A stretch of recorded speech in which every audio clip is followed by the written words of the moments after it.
right. Welcome, everybody, to the third episode of the thing that we're still not really sure what to call it, whether it's a bi-weekly call, the daily cheddar. I don't know. Still looking for names. So if you have any names that you think would be a good thing for this cheesy, relaxed, laid-back show talking about Amazon, what works, what's not working, please feel free to message us, put it inside of the OA Cheddar Facebook group, and let us know what we should be calling this show. We've really enjoyed these last few weeks. I was at Grant. We're just talking this last week about how hey, we look forward to this now every other Wednesday. So if you think of any names, feel free to shoot us a message.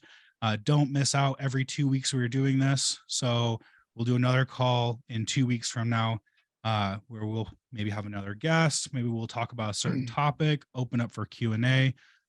Whatever it may be. Tonight's call is with Jacob Frost. He is joining us. Welcome, Jacob, to the OA Cheddar. Yeah, thank you, man. Jacob, one of the things thank you. One of the things I really like about Jacob is how positive he is. And so that was kind of the theme for this call, is positivity and confidence. And I can't think of anybody who is more confident than Lizzo. So I thought that was fitting to go ahead and bring her in as our introduction call. Couple things that we're going to knock out of the park right in the beginning. I can find my notes here. Is we just want to talk and just give out a big thank you to all y'all in OA Cheddar. Like most of you guys know, come around the end of 2022, we started to see kind of a drop off in our subscriptions. A lot of folks leaving OA Cheddar, or not OA Cheddar, but Amazon in general, and just kind of some weird stuff we never experienced in our 5 years of doing business. And so we've been working on a little bit of marketing stuff, working on our team, shaking things up, doing more content like these calls here. And last week, being Valentine's Day, we ended up sending out a promotion for 50% off your first list during the Valentine's Day season. A lot of you guys took advantage of that. First month. And what was that? Your first month of a lead. Your first list. Month. Yeah. Sorry, what did I say? First list. Your first list. Oh, sorry. 50% off your first month. It could be for one or multiple lists. And a lot of guys took us up on that offer, which is fantastic. And I'm happy to say that we're actually getting pretty limited in our seats available.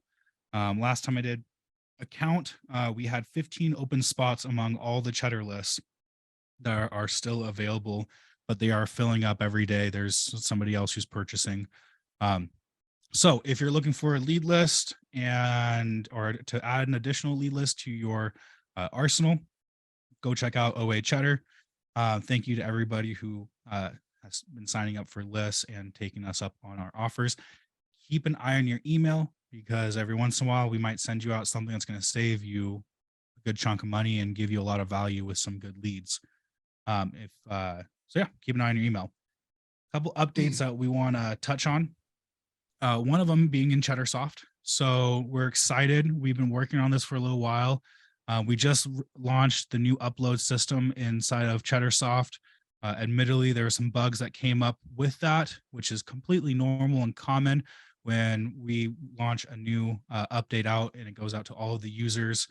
A lot of data, that's a lot of people doing things. And so these bugs naturally kind of come out and we address them quickly. Luckily, we were able to address most of the bugs, and we have one that we're working on that is going to really make uploading even easier. So our team is working on essentially building out a way to where if you have errors when you upload, we're fixing a lot of those errors and should prevent you from having to send us your file if you're having uploading issues. So we're still working on that as of right now, but you can use that new upload tool if you'd like. If you run into any issues, though, you can just email us. We'll get them fixed up for you and get your leads into your system. But the new thing that we have coming is Teams. And a lot of you guys have been asking about Teams for quite some time. Teams allows you to invite others to your OA Cheddar account. They get their own login, and they'll be able to access the information in your account. So if you have any VAs or employees, you can give them this login. This is going to be very basic to begin with, I will say. So don't expect, a bunch of cool new features that come from it. We're setting up the groundwork and the foundation of this program. So once we release it to the public, we'll kind of iron out any bugs that might come up, and then we'll start to add on additional features, things like timestamps and logs, so you know who added what to a buy list or created an order or made a purchase. Um, Along with some really cool other stuff, a lot of other cool stuff that we'll bring out to you guys and when the time comes. And then the last little bit of news that we want to talk about is Grant and I are going on a little bit of a road trip next or tomorrow for Thursday and Friday. And we are going to go down and visit our friends over at Proven Prep.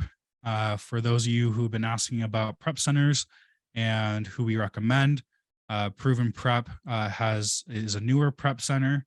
Their current clients are in love with them. We've only heard some good things.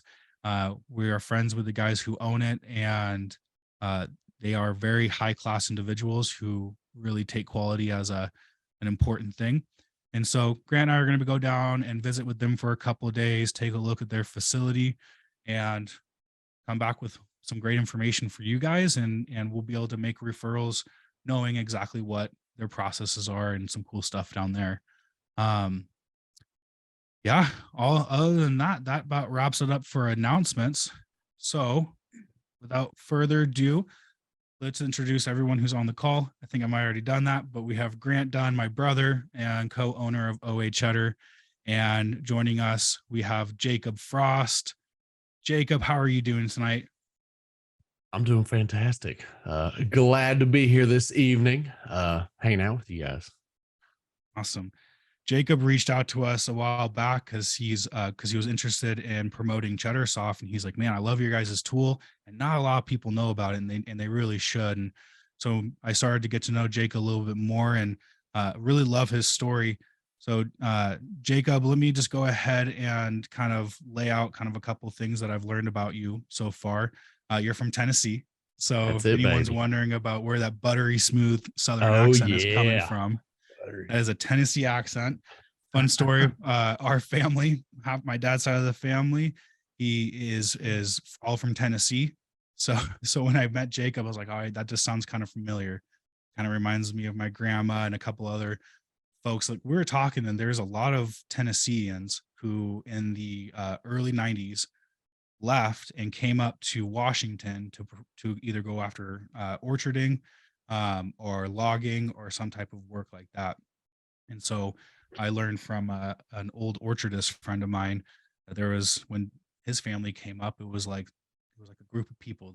All the folks from Tennessee all kind of worked, knew each other, worked and helped each other out, and so it was cool to hear your accent remind me of that. But Jacob, how long have you been selling on Amazon? Yeah, so I've been selling on Amazon since it's not even been a year yet.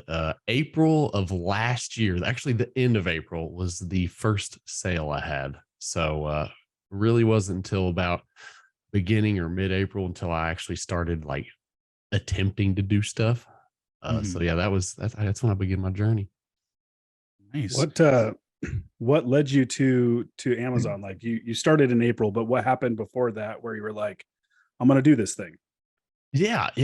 So I currently I have a full family, got a beautiful wife and 3 little girls. And I actually have my corporate job still, full-time management. So, that keeps me busy. So got home from work one day and did probably what all of you guys do, hopping on Reels, TikTok, short form, content. I'm just chilling there, just took my shower, hanging out.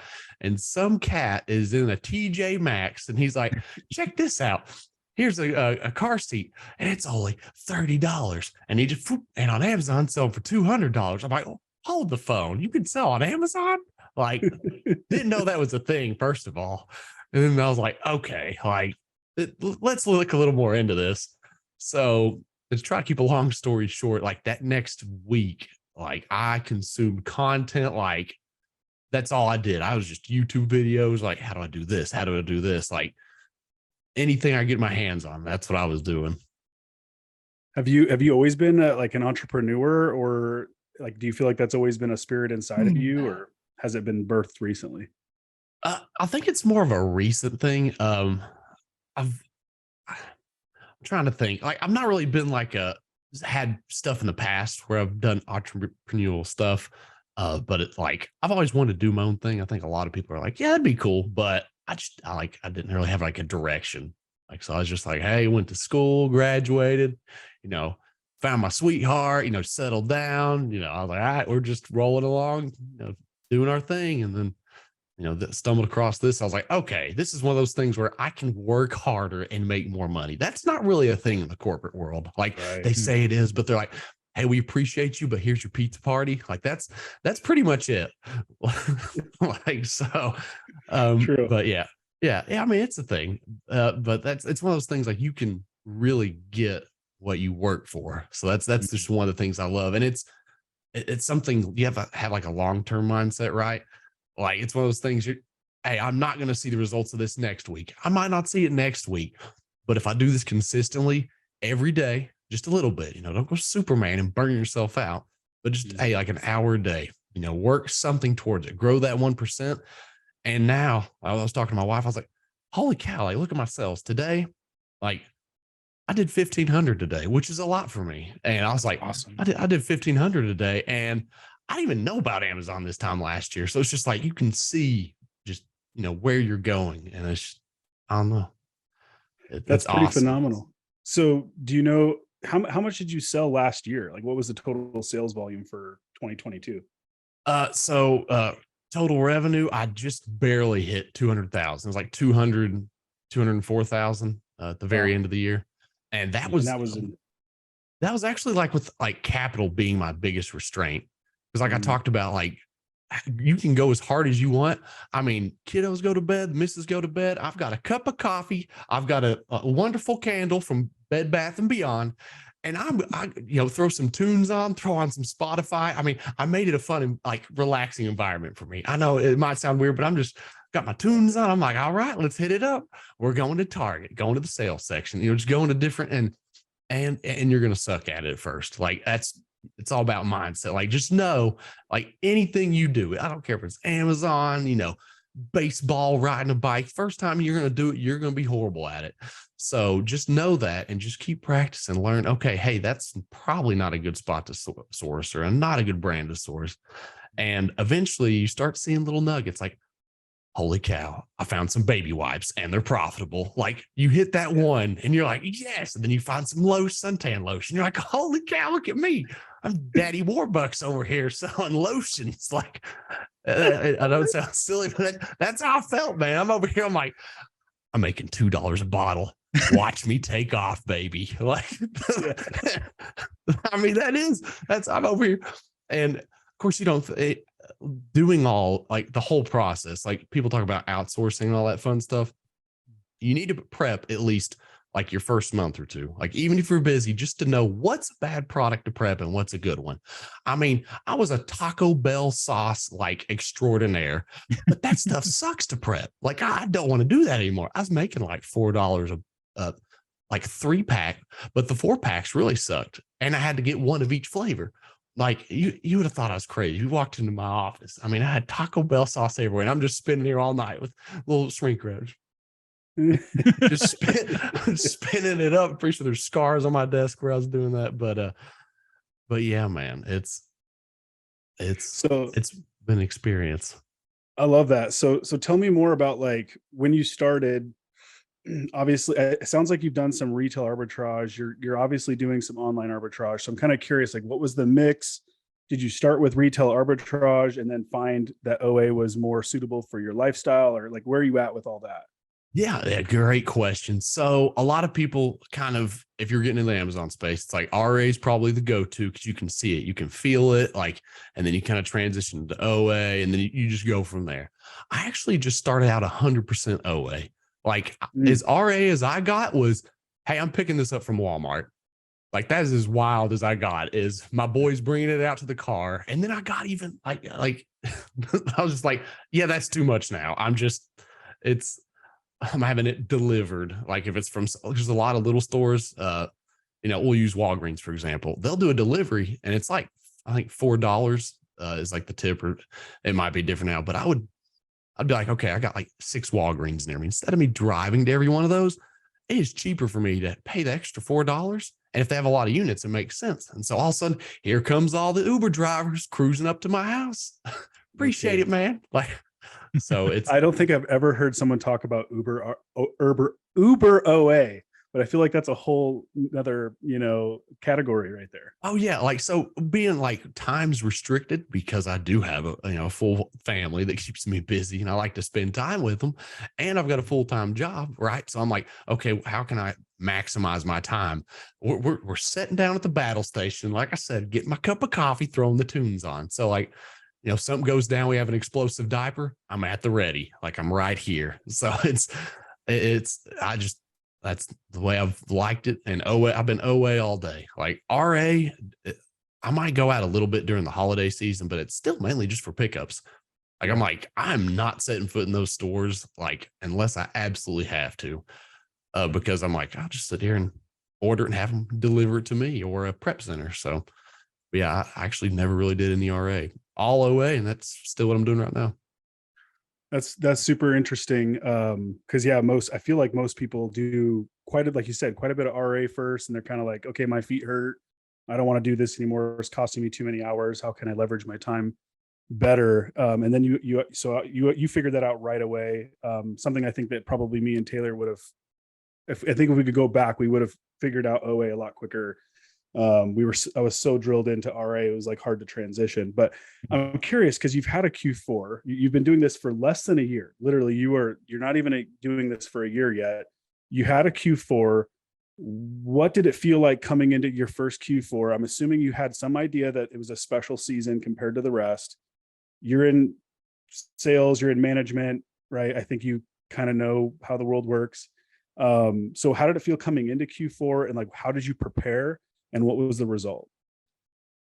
All right. Yeah. So Q4 is like party time in the Amazon world. Like everybody been talking about it. Like, I mean, it's like Christmas. Like that's Christmas happens. And that's like, everyone's like, oh, it's Q4 is coming. Q4. Like all these people have been through it. I'm like, I'm so excited. I don't know what it's like, but I'm ready. Like, what do I need? Like what? Get some boxes if you're going to FBM. I'm like, well, does it make me money? They're like, yep. I'm like, I'm FBM. And so then I'm like, well, what size boxes do I need? I don't even know what I'm sourcing yet. Like, so I'm just, I set up an account with Granger. So they actually will set you up a business line of credit, I think up to 1,000. I didn't need that much, but I was just like, perfect. I got it, because I had a Granger. I was looking for something close. So I just Googled box supplier near me. Pow, I had a Granger like 20 minutes from my house. I said, perfect. I can just order it there and kind of order it as needed. So I kind of got a nice base of about 5 different size boxes. And then kind of as I needed them. So if I'm picking up a big old Barbie set, I don't have a box that fits it. I'm measuring it out, ordering it from Granger. 2 days later, they'll have it ready for pickup. So that was the biggest, I think that was the biggest thing I was kind of worried about Q4 was my boxes and FBMing. I didn't FBM until I think it was the beginning of December. I hadn't touched it because I was like, I wanted his hands off. Like that was my thing is, hey, how can I maximize my time? FBM's a lot of time. Let me just send it all into Amazon. But I hold it to everybody in the seller space. Again, it's my first go around. They're like, hey, after December 1st, you might as well not send it in if it's, Christmas related. So I was like, I guess I'm gonna have to figure this out. Because everybody's like, you can make money this way. And I'm in the business of making money. So I think that was my main thing with Q4 was boxes. And then dude, the sales just blew my mind. Like I didn't have enough capital. Like my wife, I just taught her how to source. And so she's already, shopping for the kiddos. So she's like, check this doll out, 2 for 50% off. I'm like, that's on Amazon and it's selling good. And it showed last year it sold fantastic. I'm like, and this. I was buying stuff for my daughters and for Amazon, like the same thing. It'd come rolling in. The girl's like, oh. I'm like, nope, daddy's business. Oh man. So like, yeah. So I was like, maybe if somebody damages, you'll get one. But in my we have a guest bedroom, and I mean, went from a room just with like a little bed in it to, I mean, I was filling it up. I had all sorts of stuff, just toys, just a little bit of everything. And dude, I ran out of capital like super fast. And I think I almost did 40,000 in November and I cleared 40 in December. And that was with me like not having capital. Like the stuff was there. I was cranking it. When I was working, my wife was doing the FBM orders. I taught her how to do that. So it was really like Amazon on easy mode is what it felt like. That's the best way I can describe it. It was like sourcing, like everyone's just like, come buy our stuff, 15% cash back on Rakuten, and everything's half off. I was like, and everybody's buying everything. So it really was quite the experience. So after my first go through, I'm like, oh man, wait till I have some capital next year. Like it's going to be on. So it was awesome. That's awesome. I love when you're like, oh, if somebody damages it, and it makes me think about like Christmas this last year. Grant's giving out some gifts, and I remember, Mom, I'm sorry if you see this. And my mom opens up this, they all get gifts, and my mom opens up this Coach purse, and I'm kind of looking at it like, I know where that came from. That came from that giant pile of returns that we have collecting in Grant's basement. But yeah, I've had friends come by and actually like pick up and purchase, items for their kids or something like that from our removal orders, because why not? I have a question for you. This comes from Martin. He asks if you are bootstrapping, or what have you been doing for more capital? So I think he's curious if is this all based off of your own input and then working off of your profit, or have you brought in outside capital to your business yet? Yeah. So when I kicked it off, I used some of my own money to put into the business. I actually started out with more than I'd recommend. I started out like total together $6,000. And that was like how I'm one of those people, like if I put some money where my mouth is, I won't make it work. And so I was like, all right, like after that week of consuming content I was talking about earlier, I told my wife, I was like, hey, do you trust me? She was like, I mean, yeah. I was like, all right, I'm starting a company. She was just like, okay. Like I'll support you, but I'm a little scared kind of reaction. And so, I mean, that day, figured out how to open up a LLC in the state of Tennessee, set that up, applied for, looked up how to set up all the basic tools for me. It was SellerAmp, like Inventory Lab and Keepa. Like those were the three. I was like, okay, if I got those, I can roll. So got those set up, and then I bought a Rollo, all the supplies, Rollo printer, got all Amazon, ordered all that stuff coming to my house. I was like, all right, here we go. And so then I just started. So hold on. Was this all before you had sold anything? Yes. Wow. I love it. This is how like I was going to make this work. And I think that's like a mindset is like, people are like, oh, I'm going to try it. And you got to like go just full at it. Like, yes. That's just the way I am. Some people like to dabble, test the waters out, but I'd seen kind of other people do it. I'd watched enough content where I was like, it's there and people are giving you the playbook. Like they're like, hey, this is what you do. Like Chris Grant out there, a couple other guys have been in the space for a while. They're like, hey, you do this consistently with it. You're going to make it. I was like, all right, everybody that's been doing this over a year is making money. Like, so I just got to consistently do this thing. And so, I went hard, like probably harder than most people. I mean, it was kids to sleep. I'm sourcing 3 hours every night, like, just going at it. So, what was there? Oh yeah, capital. So yeah, I started out probably $4,000 to $5,000 in capital is what I was to work with. I actually haven't put any more. Nope, that's not true. In October, I put about $2,000 more into it. And since then I've not had any business cards, like all the stuff they tell you to do.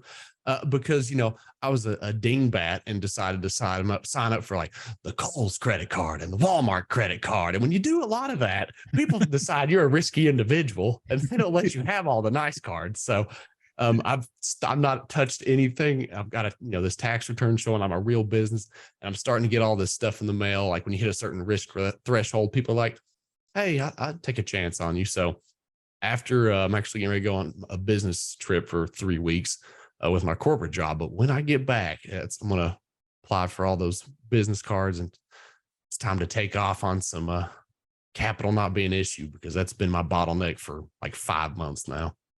Well, and I think that's actually a good thing too, because a lot of folks, they have a little bit of success and they go, okay, if I just 10x how much I'm inputting into this, I should see 10x results. And that's It's just not really always the case. There's a lot of benefit to growing slowly and setting up some roots and some foundation and systems and processes into your business.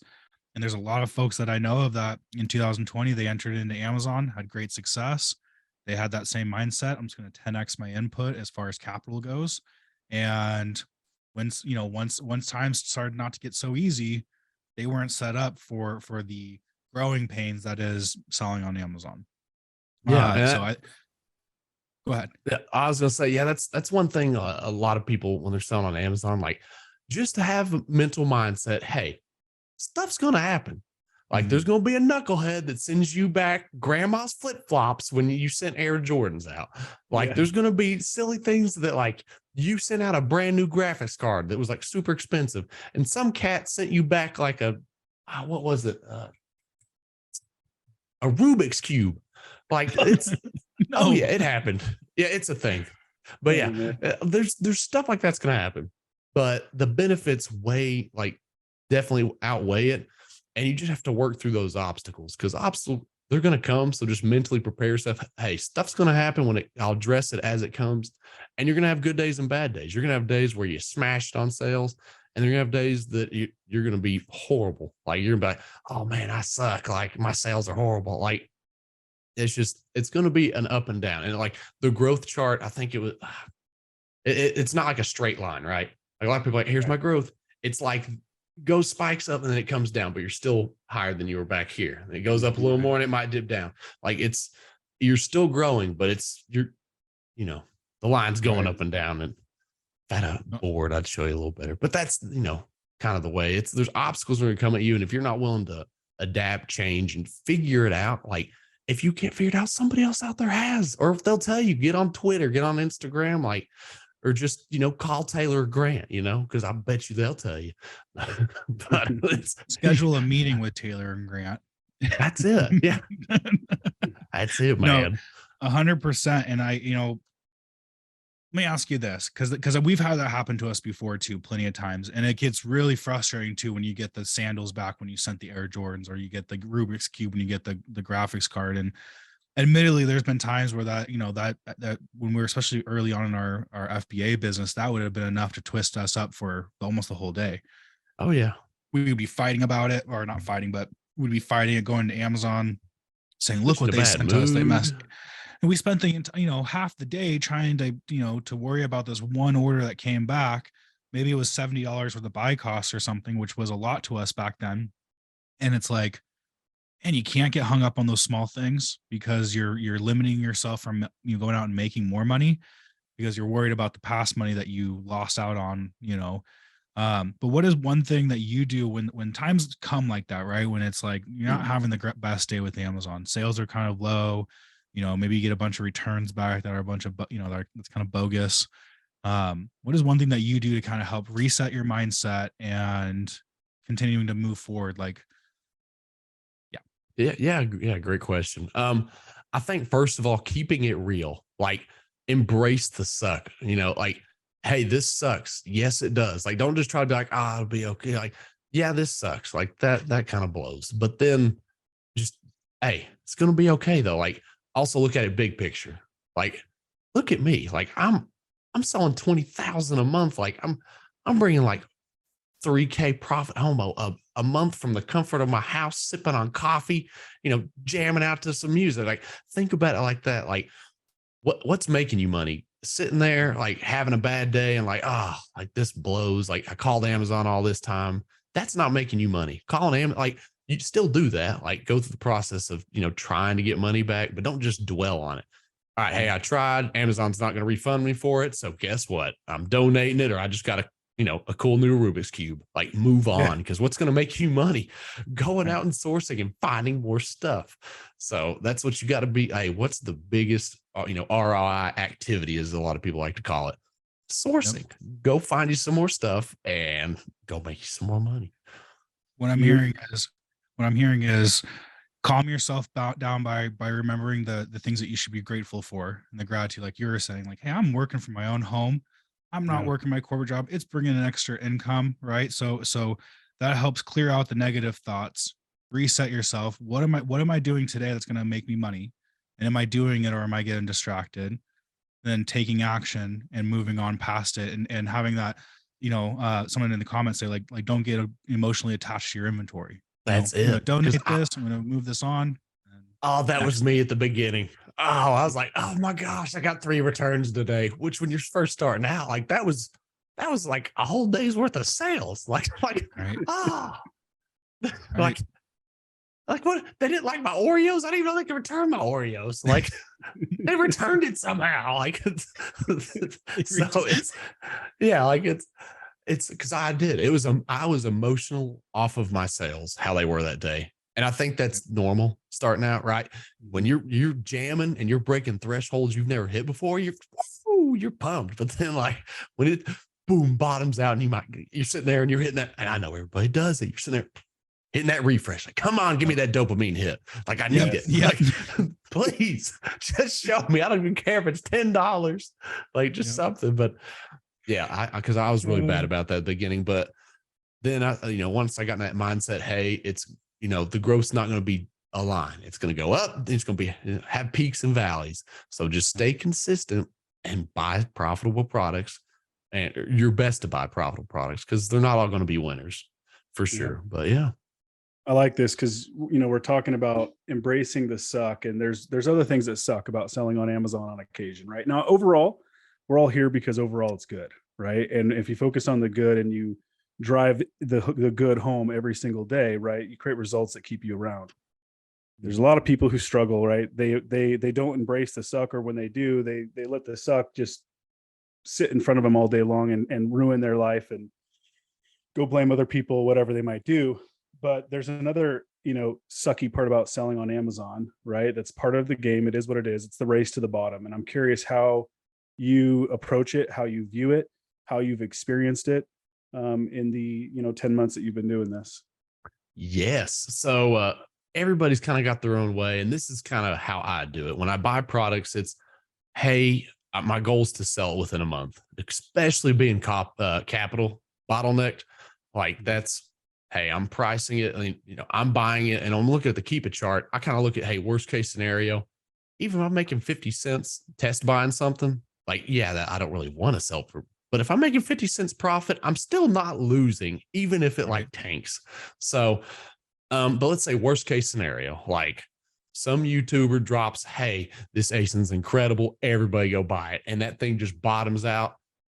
You take your loss. Like, and the way I view it is if I buy 10 products and 6 out of those 10 are winners and the other 4 are break even or just a small loss, I'm winning. Because if you do that over and over again, you build your catalog in Cheddar Soft and you just keep growing that. It's over time, it just compounds. And all of a sudden you've got a ton of winners, and the losers, you just kind of, sit them to the side. Because another thing I found out, about 3 months is a turnaround time for almost all ASINs. Like when they tank, everybody's like sayonara, kind of like I am. I'm selling out because I know I can find a profitable product and let it, instead of it just sitting there, because you're getting taxed fees every month that sits there as well. So I sell out of it.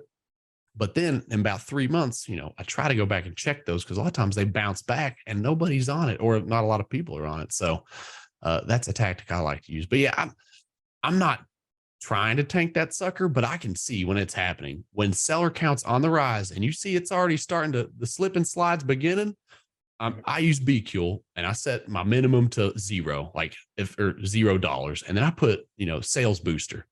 So that sucker, I'm just like, hey, if you guys are tanking it, I'm selling it with you guys as this baby's going down. Because as long as I can sell it before 0, it's not great, but it's not a loss either, right? Like I'm breaking even, I'm moving on. So I guess that's kind of my tactic on listings like that is, get off them if they're, moving pretty quick, and you can always come back to them.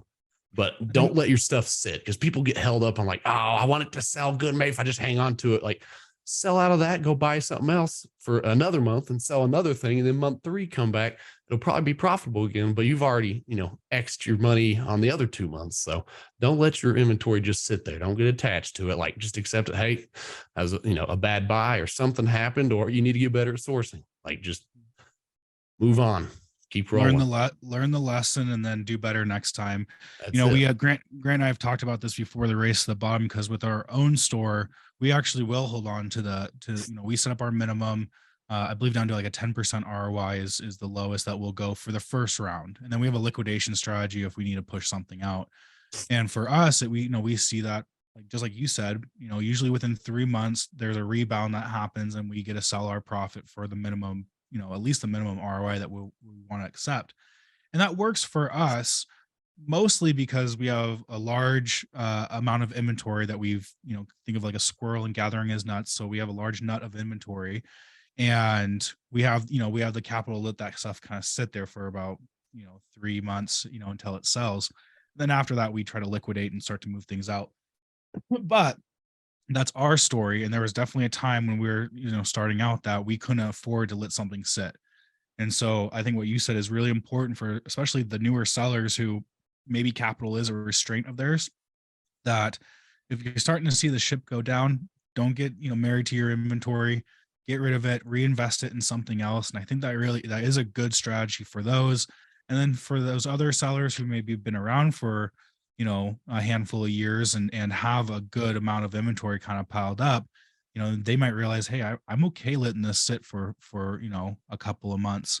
I have one more question I have. So you've taught your wife how to source, and it's funny because your and Grant's story sounds so familiar. When Grant was getting into Amazon, he learned about it. He saw some video of somebody talking about, selling on FBA, and he's like, hey, I like this. I'd rather sell physical products and try to do some, networking or multi-level affiliate marketing is what he was doing before. And he absorbed content. And this is where Grant said he's learned so much.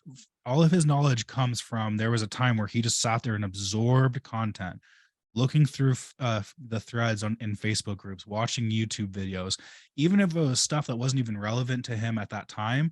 It was something that he knew that, hey, I'm going to square this away in the back part of my brain because there will be a time I might need to, to do that. Oh yeah. And I think a lot of folks, they miss that. They miss that, that learning phase where, they hear, okay, sell on Amazon, and they just jump to, okay, I'm going to create a seller account. Maybe I'm going to go buy a leads list, and then I'm just going to turn it on and start pumping things out. Right. And it's like, no, there's a lot to learn about this business. It's all out there. YouTube's an amazing source. Facebook is oh yeah source. Twitter. I mean, all the social media companies are they're all very valuable, and you just kind of got to absorb and fill yourself in. But your wife sourcing, there was a time when Grant and we were talking about this, so about bringing Ashley on one of these calls and having her tell her story, what it was like to be married to a guy who was trying to become an FBA seller, and telling her side of the story, which I think people would really love to hear. But you got your wife on board. You told her, okay, honey, do you trust me? Right. I'm going to start a business, or I'm going to do this. When was it? I guess this is kind of a two-part question. When was that moment that you knew this is going to be something, and I'm going all in? Right. I know you bought the printers and everything before, but was there a moment after your first sale where you're like, this is working, and like, we're going to do this? And then my second part of that question is, when was your wife's moment when she was like, hey, this is working, build me a battle station? That's what I see behind you, build me a battle station, teach me how to source, let's go. I love the fact that you and your wife do this business together. I think this is an amazing business for a husband and wife team. But when were those moments for you two? Yeah. So before I jump into that, you talked about my wife. So when I first started ordering products, well, it all started showing up at the house, and that made her really nervous. Like when I got boxes just rolling in, she's like, so how much did you spend on this? I'm like, that's about $900, which still, your normal person that doesn't sell on Amazon, you're like, dang, like $900, man. And like that's $900. She's like, oh, I hope this works. Like that was just kind of how her voice was, like, oh, okay. But but so for me, when it really clicked is for a lot of people, I think, yeah, you see that first sale, like, okay, sales are happening, but it's when you see that Amazon payout and when you see it hit your bank account and you're like, okay, this is real. And like, when you actually look at how much profit you're making, like when you run those numbers, because like what they're paying you is, what you know, after they're cut and everything. But you're like, okay, I'm actually making money off this. Like it was probably for me, see, my first payout, I think, was at the end of May. Mhm. I would say the end of May when I was like, okay, because they like to hold your money. For anyone that's, you know, sold, that the first, your cash flow is going to be boo boo that first month, because they're still trying to make sure you're not a sketchy person. So, but when I got that first payout, and I think it was, I let it wind all the way up. It was like, I think $1,000 on that first payout because I let it sit. I didn't know you could do the daily payouts there for a minute. Everyone's like, do the daily payouts. But when I got that first 1,000, it hit my bank account. I was like, holy crap, there's 1,000 of it back. I don't know how much I made. Like, I don't know how much it's profit. Like, but hey, like I got paid $1,000.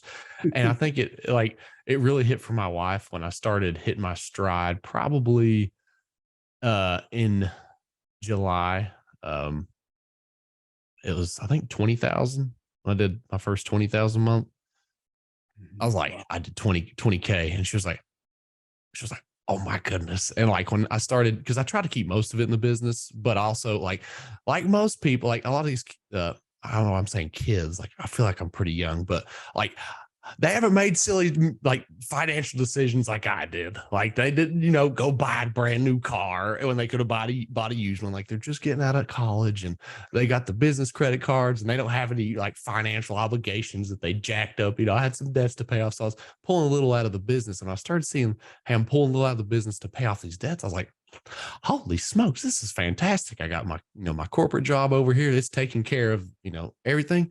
And I can build this thing over here and pay my debts off.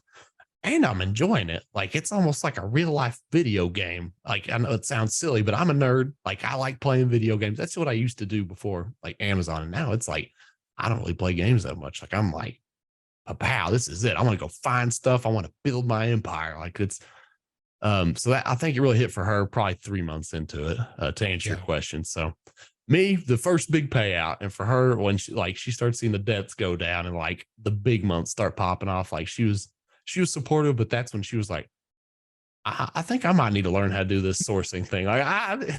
And yeah, like Right. this right here, sponsored by Amazon. Like I told her, I was like, hey, you get into this, I'll get you a battle station, baby. Look at that pinked out. Like that's Amazon sponsored. Like I couldn't afford that, but since she went hard in Q4, helped me out there. Like that's like little things like that you can do. And so now like and it also like you feel good when you're sitting down, you got your battle station, you just, hey, I want to spend more time sourcing. So Yeah. that's a little, you know, little treat I got for her, but I got a clarifying question here in the chat, and so your first month was in April, but you didn't hit that $20,000 payout until July, right? Month. So I call July my true 20,000. Yeah. I did this wild thing. Like I separated everything, by the way. Like I made my own checking account. I highly recommend this because it's going to get dicey around tax season.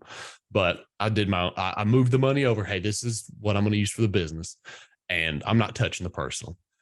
And, you know, I was cranking through the capital so fast. And I was like, hey, babe, I'm going to pull a little bit from the personal. Like I'll keep track of it.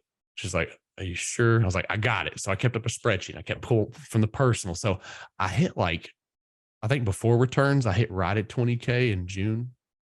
Yeah. No. It was May. I think I hit 20K in May. Hold on.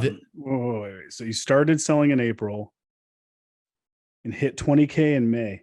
Yeah, let me make sure I'm telling this right. Let's see, year to date. My thought is, and if this is the case, or even if you hit it in May, June, July, or August, or even September, It really 15. doesn't I matter. apologize. Which was it? It's 15. 15. Okay. 15. So that's still really incredible. My curious thought is with the budget you started off with, which was basically 6K minus the startup costs. So you had about 4 to 5K. Were you requiring a pretty high ROI net profit on the stuff you were buying because of your budget level? It was that, and I started pulling from personal. Yeah, so that's why I don't call it my true 20K month or 15K month, is because like, so then like June I was paying it back, paying some of that back. But then by the time I got to July, that's when I barely hit my I call it my true first 20K, because like I was pulling for personal, but then I was paying it back, and like, but Right. I was selling for definitely, I was very selective on how it wasn't really moving stuff, velocity. It was slow moving stuff. Learned how to do Amazon to Amazon flips. That can be some big, big ROI opportunities there. So it was definitely big. Not like now I'm going more for speed, but at that time it was slower moving stuff. But when they sold, it was like definitely better profits on those items. How many how many SKUs do you think you have, like active SKUs? Right now you're doing 20K a month, is that right? Right, just kind of rolling 20K Yeah, after you right got out now of Q4? out of Q4, I hit, I think 23, and then this month I'll And probably hit 30. oh, And nice. Okay. that's not as impressive as it looks, because everyone, talks, hey, look at my bars. A lot of that's cleaning out inventory, or had one, like those silly things I was telling you about. I had a doll I had 54 units of, and Amazon, somebody said it's fake. And so, pow, locked it up. So then I sent them, hey, I got it from Walmart. Here you go. Yeah, that's not good enough. It's like, what's Walmart? So it took me 8 submissions to get that thing unlocked. So then by the time I got it, I think I made 10 cents a unit when these babies were pumping in Q4. So it's like a lot of that was liquidating stuff, and even some of the stuff into February. So like, yeah, the sales look great, but I was more profitable back in October. So it's like, yes, 30K, but really the net's like 10. Like, so that's why those could be misleading. But yeah, we'll probably hit 30K in sales for this month. But that's great. That's really impressive. That's really, really impressive. And let me ask you this, because we're getting close to the top, and I know that there's gonna be some people asking some questions. What strategy is working for you right now, and where did that kind of transition, like where at in the last year did you kind of start realizing, hey, I'm gonna start doing things maybe this way? So like sourcing strategy or systems or Yeah, your sourcing strategy, because there's a lot of folks here who might be in their first year and they're like, I'm trying to crack 50K in my first year, or I'm trying to track 100K in my first year, and so they hear somebody who's hitting 200,000 with less than a year on Amazon. They're probably going, how's he doing it? yeah. First of all, I'd say don't worry about what Frost is doing. Like, run your own race and kind of figure it out. But as far as it comes to like how I source and how I look for things, I think of it as if you're going into a store, right? If you're an RA person, where do you go? I'm going to the clearance aisle. Same thing with websites. Like, I'm going to the sales area. I'm going to the clearance areas. I'm looking for coupons.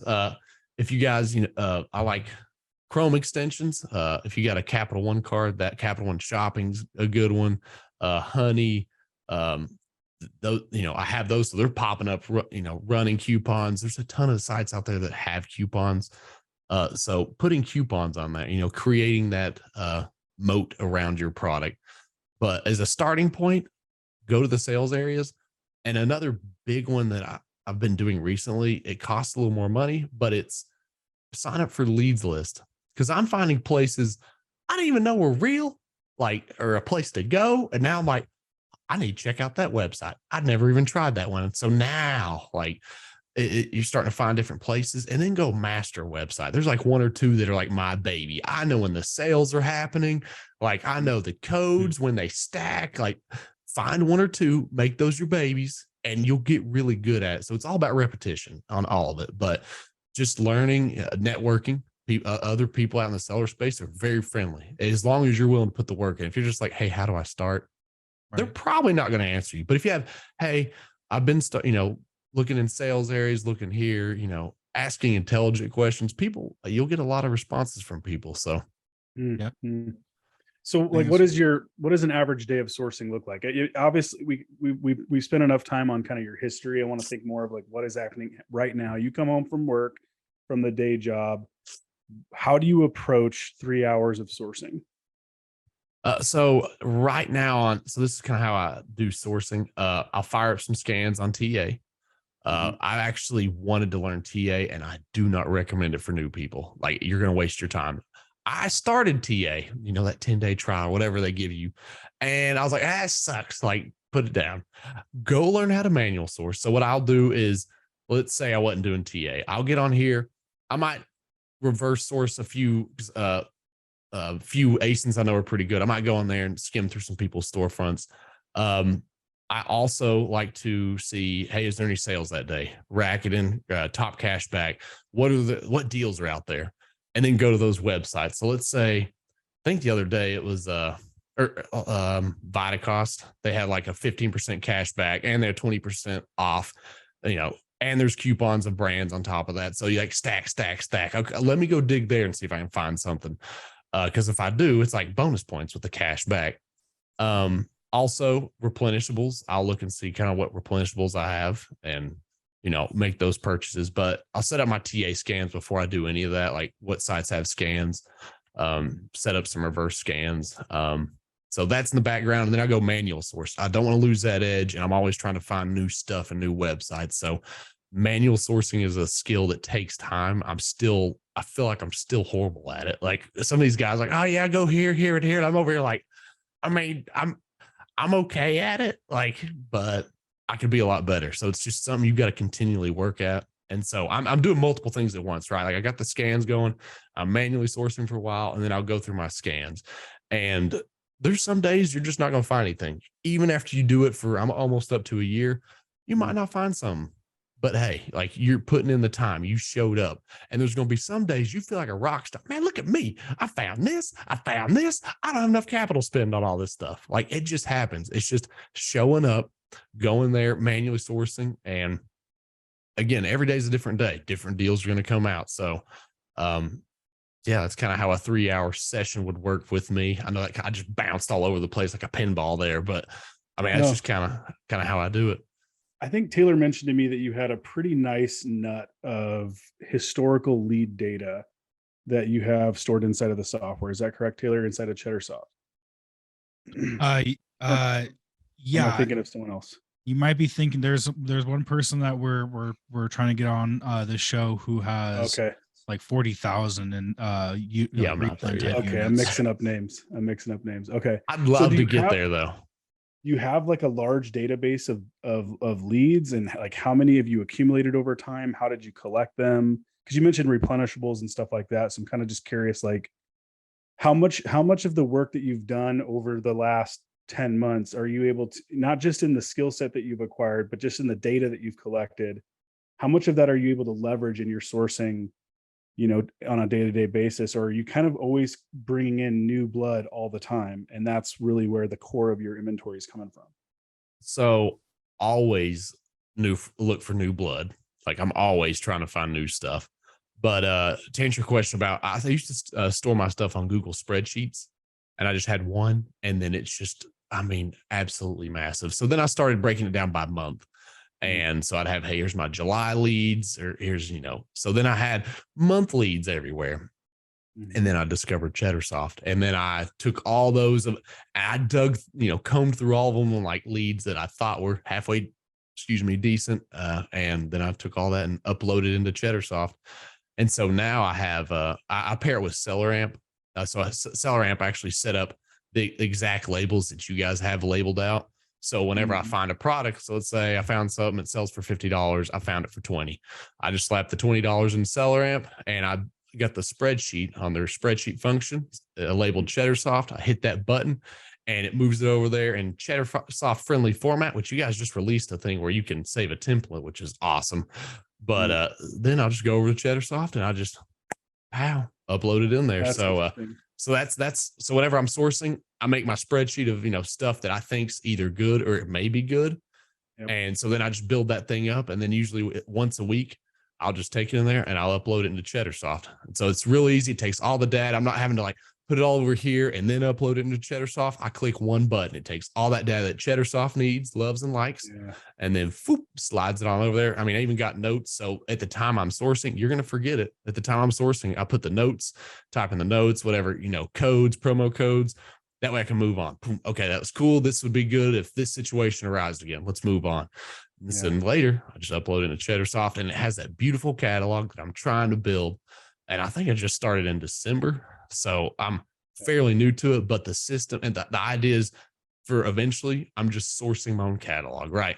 Like I'm saving even more time instead of going, hey, I see, Vitacost has a really good sell. All right, let me just pull up pow, all these ASINs that I've sold in the past or I thought might be profitable. And then usually you can spend your money real quick. All right, well, I spent 30 minutes and most of it was just buying. Yeah. All right, I've spent for my money for the day. So Yep. that's kind of the dream, is once I get that thing built up, is I'm getting a lot of my time back because I've already done the work. I've already went and found these ASINs. That's the hardest part. So then you just save in that catalog and you're good to go later down the line.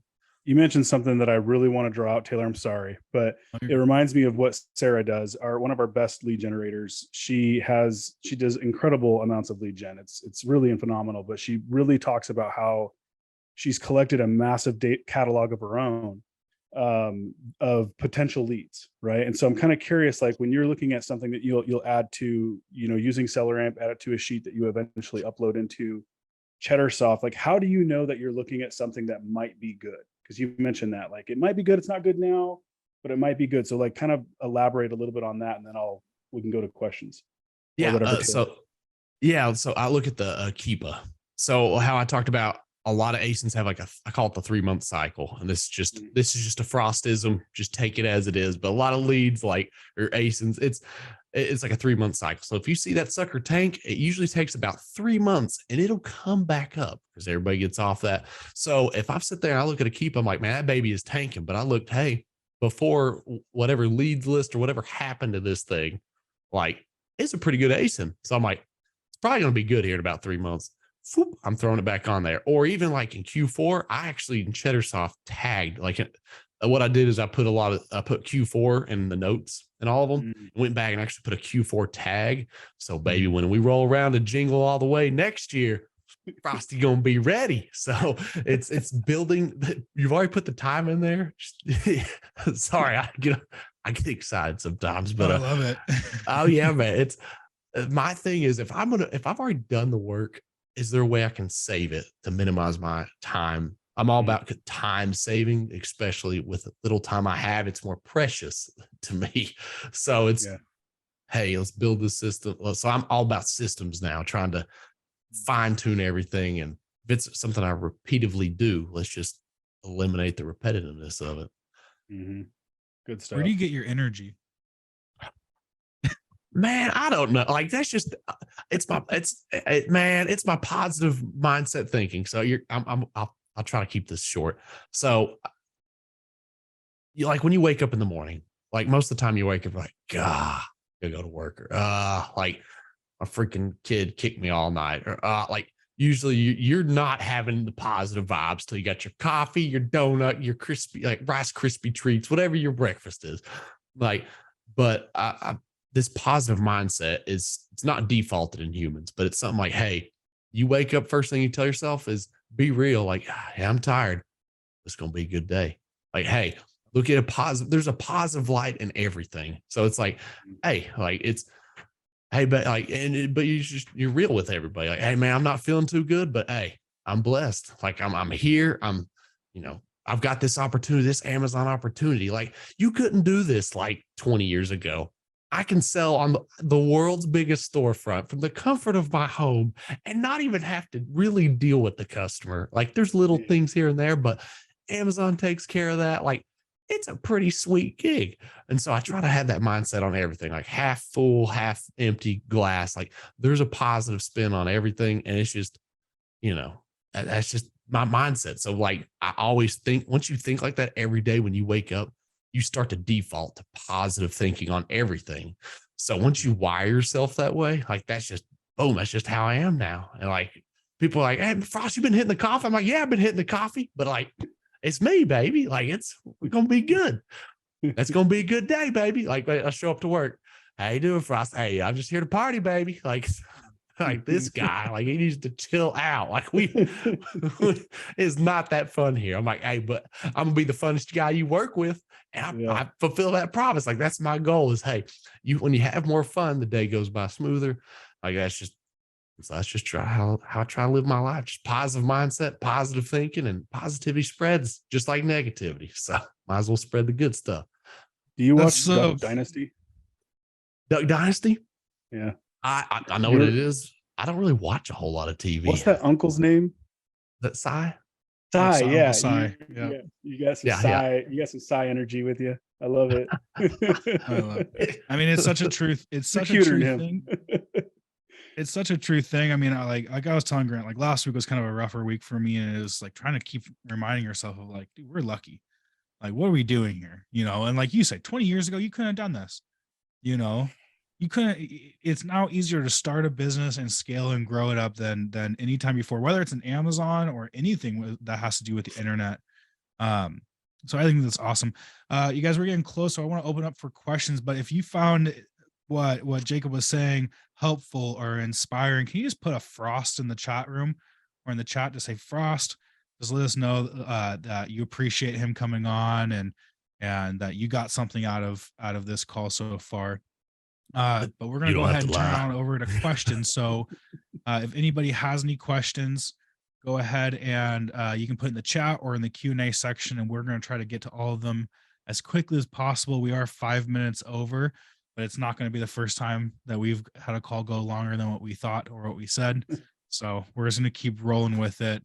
I got lots of frosties. Love his positivity. It's so contagious. Frost baby. I want his blended coffee. That's I my do new too. album coming out right there. Era, you got to get some love in the chat. That's it, baby. First question I have from you is from an anonymous attendee, but are you ready for Seller Snap? What repricer are you using? And the accelerator program for sellers is that are under 25,000 per month for 90 days will launch you. So I'm not sure if you know what Seller Snap is. Yeah, I am familiar with Seller Snap. For me right now, I use BQ. I use the $100 AI package.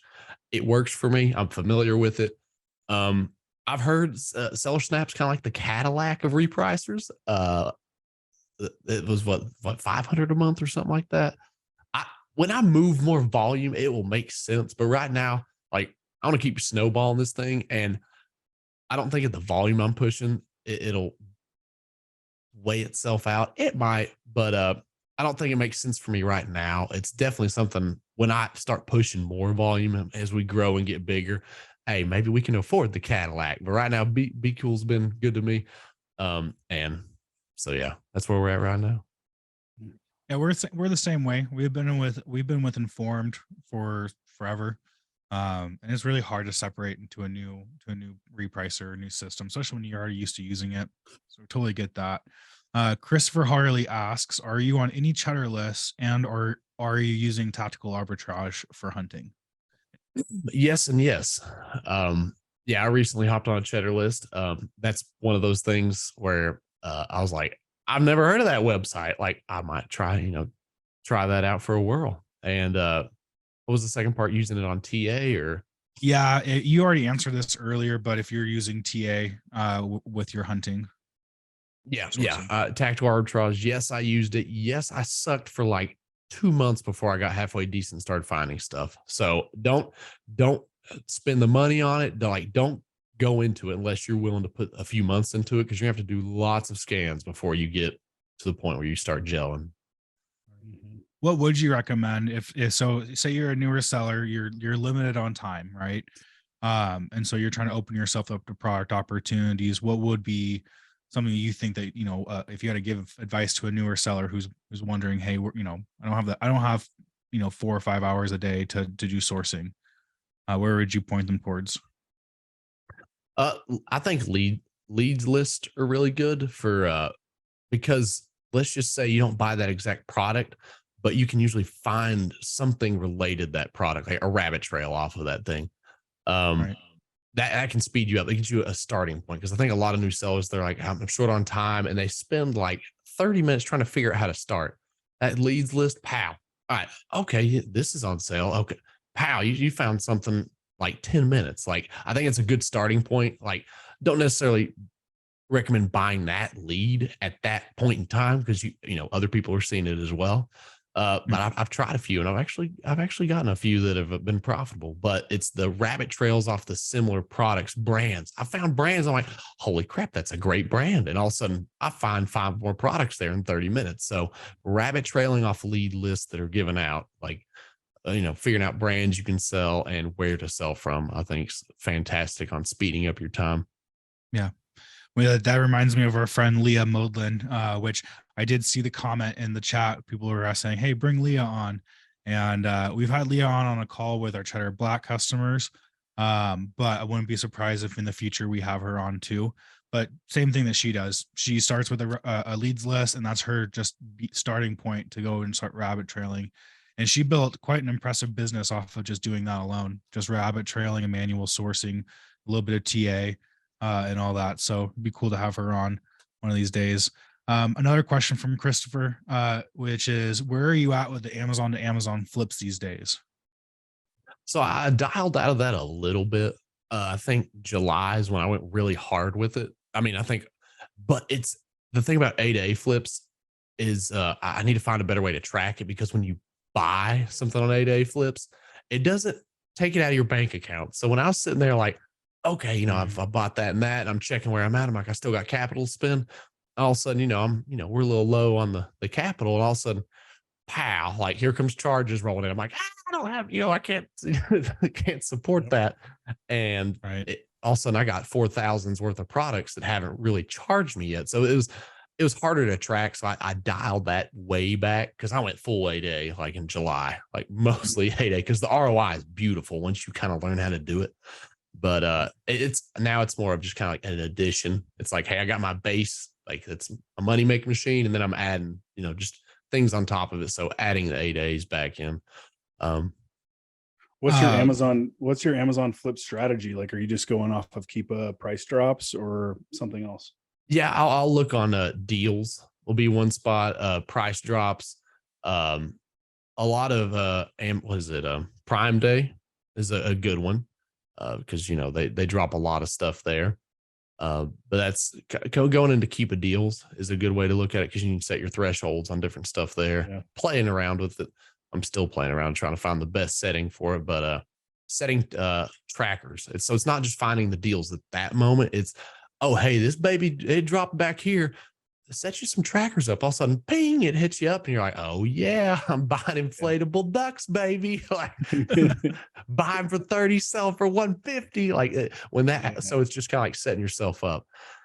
You're making me think about, okay, how using Cheddar Soft could someone do Amazon to Amazon flips and record it?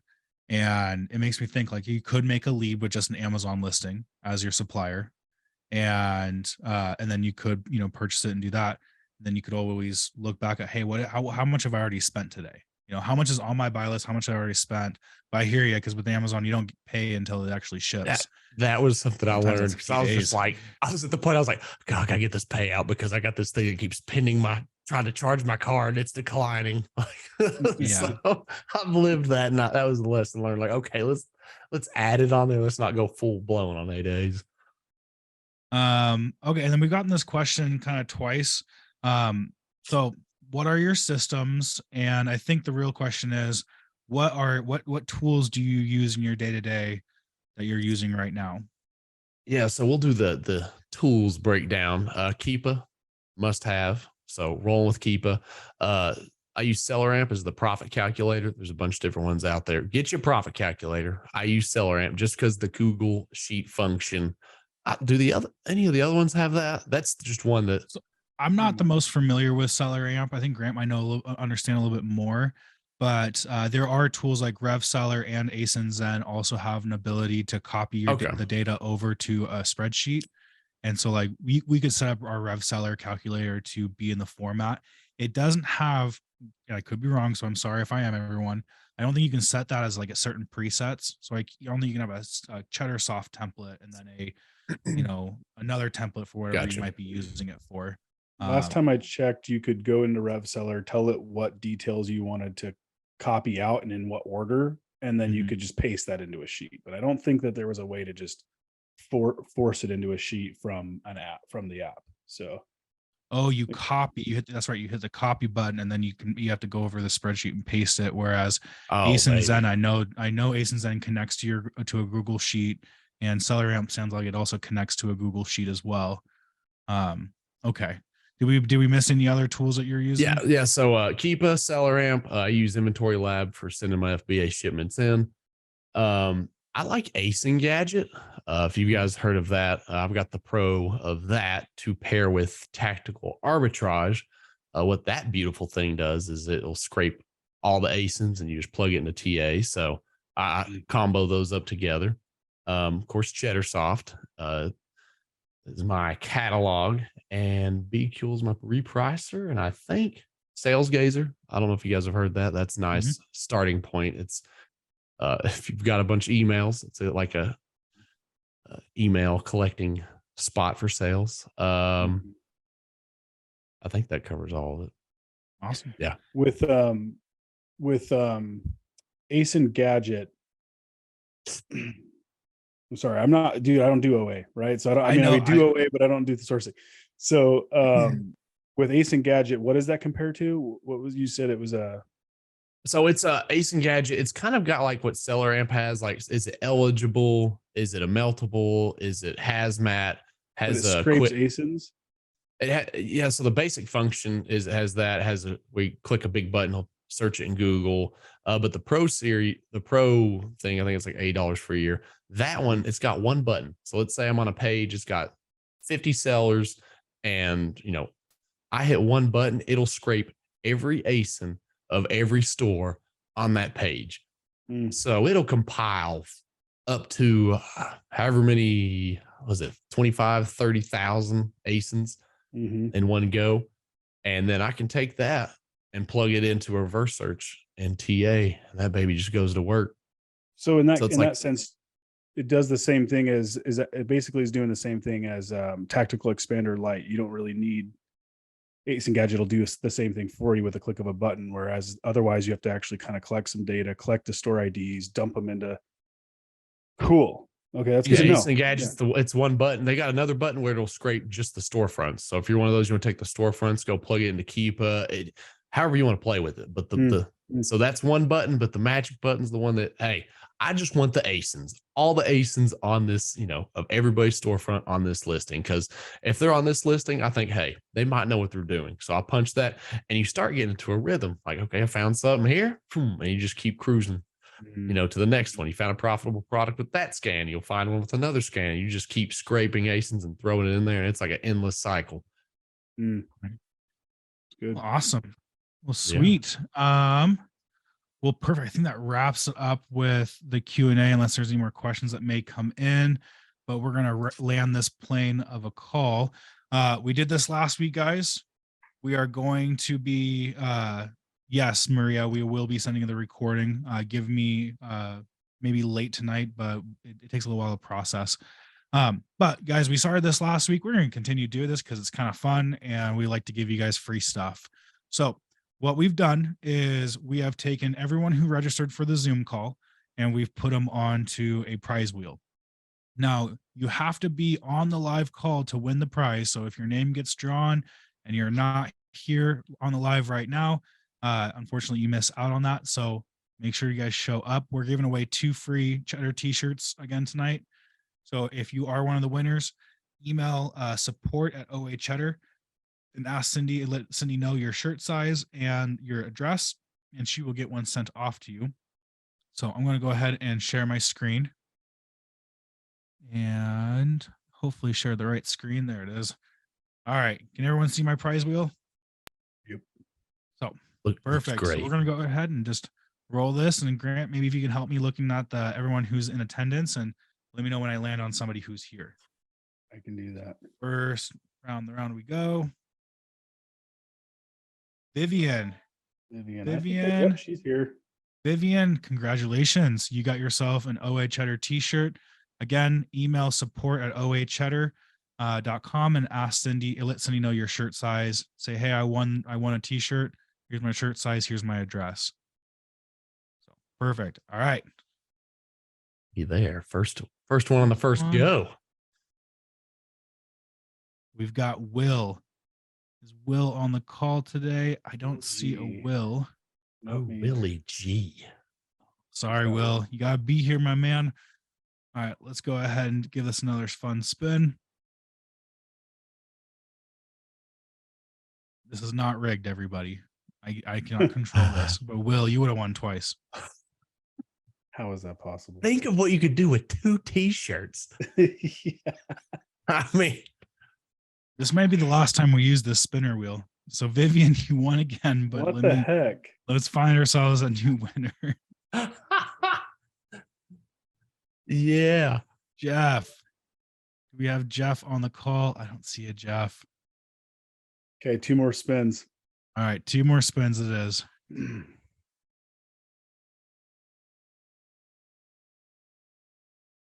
Rose. Don't see a rose in here. All right, we're gonna do 1 more spin. Rose is slacking tonight. No, she's probably working hard, sourcing inventory. There it shipping is. stuff Gloria. I don't see a Gloria in our list. in. Okay. All right, we're going to keep this to 1. Vivian, I know that your son is your business partner. So why don't you go ahead and message Cindy both your size and one for your son. And let's Cool. get you guys hooked up with some OA Cheddar t-shirts. Perfect. Other than that, everybody, thank you for joining us tonight. Again, our next call will be, let me pull up the calendar here. Should have had this prepared. Hey, but before you close the call, I just want to tell you, Jacob Frost, bro, you did a phenomenal job. You brought great energy to the call. It was super exciting. You know, we had 20 something people on the call. They held out for the whole time because you're absolutely a gem of a person. So thank you for jumping on with us and giving us some of your time and giving your time away to these people who were on the call with us tonight. Heck Really yeah, appreciate man. Yeah. Hey, I appreciate you guys having me on. I'll come party anytime. Yeah, Let me it was our pleasure. Let me do this. Jacob, you you're making content, and that's kind of another part of some things that you've been doing is putting out some content. Do you want to drop, if you have it ready or can get it ready, we can hold off on a little bit. Any links to your YouTube page or any type of socials that you might want. I know there's gonna be some people who are probably gonna want to start following you and see what you're doing. And I know I've looked at some of your content's really good, guys. So if you so go ahead and look Frostby Flippin'. You'll see it right in the chat. Yeah, So Frostby Flippin'. I've got a YouTube up that's currently a work in progress, but Instagram, Twitter is where I hang out the most. So if you're not on Twitter, by the way, you want to talk about getting a lot of great information. There's a lot of smart people on there that just drop free game daily. So I'm still learning stuff just from people on there. But yeah, Instagram, Twitter, Frostby Flippin'. Love it. Yeah. Excellent. Well, thank you again for joining us. Thank you everyone who's been joining us tonight. Our next call is going to be March 8th. So mark it on your calendars. We'll do better about sending out some reminders. I will do better. That is what I was supposed to do and I forgot to do it. But thank you guys for joining. Other than that, you all have a good rest of your night and we'll see you on the next one.